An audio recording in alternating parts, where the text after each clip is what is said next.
Le Congo dispose désormais d'un nouveau plan comptable, document stratégique qui changera les données en matière de production des informations financières et comptables au niveau national.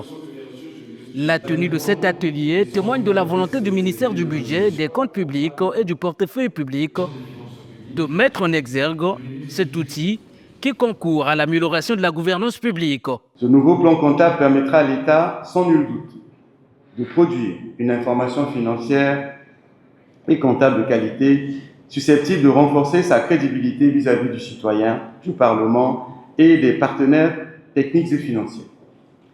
Car, plus que jamais, l'État se doit de maîtriser les grands agrégats qui déterminent son équilibre macro-financier.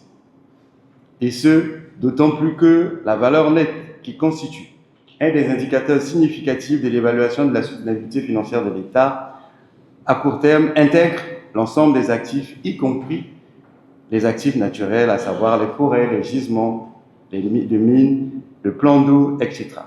Il faudrait donc aux acteurs publics en charge des administrations comptables de l'ambition et de l'enthousiasme pour parvenir aux résultats probants. D'où la nécessité pour ces derniers de mutualiser les efforts pendant 2 jours qu'aura duré cet atelier. La réussite de la réforme comptable, comme celle de toutes les réformes, requiert de l'enthousiasme et de l'ambition. Ces 2 paramètres sont essentiels pour faire bouger les lignes et les habitudes séculaires de tout ce qui semble être immuable ou insurmontable.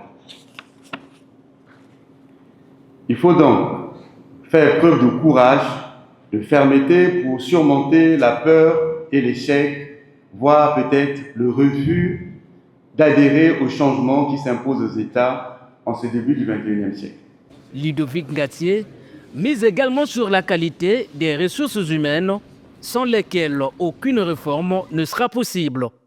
Ce nouveau paradigme comptable oblige de mettre de nouveau les ressources humaines par l'organisation des formations ciblées et d'automatiser l'essentiel des procédures de gestion financière de l'État.